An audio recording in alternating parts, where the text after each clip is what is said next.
दोस्तों, महाभारत की 11 ऐसी कहानियां जिनके बारे में आपने शायद ही सुना होगा। एक। दोस्तों, जब कौरवों की सेना पांडवों से युद्ध हार रही थी, तब दुर्योधन भीष्म पितामह के पास गया और उन्हें कहने लगा कि आप अपनी पूरी शक्ति से यह युद्ध नहीं लड़ रहे हैं। भीष्म पितामह को काफी गुस्सा आया और उन्होंने तुरंत 5 सोने के तीर लिए और कुछ मंत्र पढ़े। मंत्र पढ़ने के बाद उन्होंने दुर्योधन से कहा कि कल इन 5 तीरों से वे पांडवों को मार देंगे। मगर दुर्योधन को भीष्म पितामह के ऊपर विश्वास नहीं हुआ और उसने तीर ले लिए और कहा कि वह कल सुबह इन तीरों को वापस करेगा। इन तीरों के पीछे की कहानी भी बहुत मजेदार है। भगवान कृष्ण को जब तीरों के बारे में पता चला तो उन्होंने अर्जुन को बुलाया और कहा कि तुम दुर्योधन के पास जाओ और 5 तीर मांग लो। दुर्योधन की जान तुमने एक बार गंधर्व से बचाई थी। इसके बदले उसने कहा था कि कोई एक चीज जान बचाने के लिए मांग लो। समय आ गया है कि अभी तुम उन 5 सोने के तीर मांग लो। अर्जुन दुर्योधन के पास गया और उसने तीर मांगे।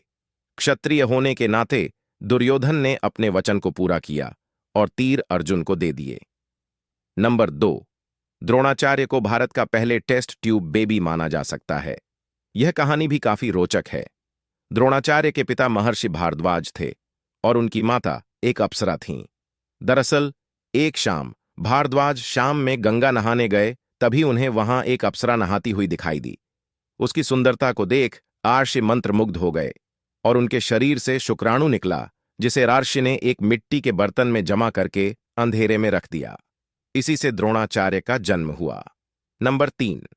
जब पांडवों के पिता पांडु मरने के करीब थे तो उन्होंने अपने पुत्रों से कहा कि बुद्धिमान बनने और ज्ञान हासिल करने के लिए वे उनका मस्तिष्क खा जाएं। केवल सहदेव ने उनकी इच्छा पूरी की और उनके मस्तिष्क को खा लिया। पहली बार खाने पर उसे दुनिया में हो चुकी चीजों के बारे में जानकारी मिली।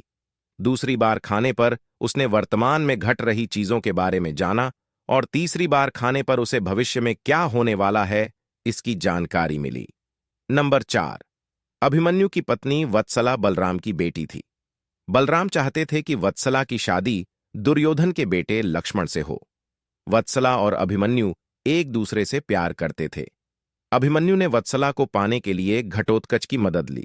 घटोत्कच ने लक्ष्मण को इतना डराया कि उसने कसम खा ली कि वह पूरी जिंदगी शादी नहीं करेगा। नंबर 5। अर्जुन के बेटे इरावण ने अपने पिता की जीत के लिए खुद की बलि दी थी। बलि देने से पहले उसकी अंत में इच्छा थी कि वह मरने से पहले शादी कर ले। मगर इस शादी के लिए कोई भी लड़की तैयार नहीं थी, क्योंकि शादी के तुरंत बाद उसके पति को मरना था।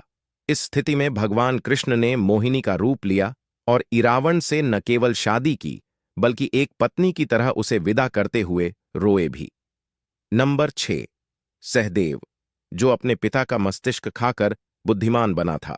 उसमें भविष्य देखने की क्षमता थी, इसलिए दुर्योधन उसके पास गया और युद्ध शुरू करने से पहले उससे सही मुहूर्त के बारे में पूछा। सहदेव यह जानता था कि दुर्योधन उसका सबसे बड़ा शत्रु है, फिर भी उसने युद्ध शुरू करने का सही समय बताया। नंबर 7। धृतराष्ट्र का एक बेटा युयत्सु नाम का भी था। युयत्सु एक वैश्य महिला का बेटा था। दरअसल धृतराष्ट्र के संबंध एक दासी के साथ थे, जिससे युयत्सु पैदा हुआ था। नंबर 8। महाभारत के युद्ध में उडुपी के राजा ने निरपेक्ष रहने का फैसला किया था। उडुपी का राजा न तो पांडव की तरफ से थे और न ही कौरव की तरफ से। उडुपी के राजा ने कृष्ण से कहा था कि कौरवों और पांडवों की इतनी बड़ी सेना को भोजन की जरूरत होगी और हम दोनों तरफ की सेनाओं को भोजन बनाकर खिलाएंगे। 18 दिन तक चलने वाले इस युद्ध में कभी भी खाना कम नहीं पड़ा। सेना ने जब राजा से इस बारे में पूछा तो उन्होंने इसका श्रेय कृष्ण को दिया। राजा ने कहा कि जब कृष्ण भोजन करते हैं तो उनके आहार से उन्हें पता चल जाता है कि कल कितने लोग मरने वाले हैं और खाना इसी हिसाब से बनाया जाता है। नंबर 9। जब दुर्योधन कुरुक्षेत्र के युद्ध क्षेत्र में आखिरी सांस से ले रहा था, उस समय उसने अपनी 3 उंगलियां उठा रखी थीं। भगवान कृष्ण उसके पास गए और समझ गए कि दुर्योधन कहना चाहता है कि अगर वह 3 गलतियां युद्ध में न करता तो युद्ध जीत लेता। मगर कृष्ण ने दुर्योधन को कहा कि अगर तुम कुछ भी कर लेते तब भी हार जाते। ऐसा सुनने के बाद दुर्योधन ने अपनी उंगली नीचे कर ली। नंबर 10। कर्ण और दुर्योधन की दोस्ती के किस्से तो काफी मशहूर हैं। कर्ण और दुर्योधन की पत्नी दोनों एक बार शतरंज खेल रहे थे। इस खेल में कर्ण जीत रहा था, तभी भानुमति ने दुर्योधन को आते देखा और खड़े होने की कोशिश की।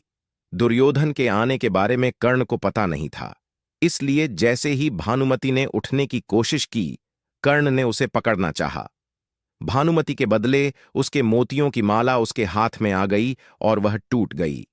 दुर्योधन तब तक कमरे में आ चुका था। दुर्योधन को देखकर भानुमति और कर्ण दोनों डर गए कि दुर्योधन को कहीं कुछ गलत शक ना हो जाए, मगर दुर्योधन को कर्ण पर काफी विश्वास था। उसने सिर्फ इतना कहा कि मोतियों को उठा लें। नंबर 11। कर्ण दान करने के लिए काफी प्रसिद्ध था। कर्ण जब युद्ध क्षेत्र में आखिरी सांस ले रहा था, तो भगवान कृष्ण ने उसकी दानशीलता की परीक्षा लेनी चाहिए। वे गरीब ब्राह्मण बनकर कर्ण के पास गए और कहा कि तुम्हारे बारे में काफी सुना है और तुमसे मुझे अभी कुछ उपहार चाहिए।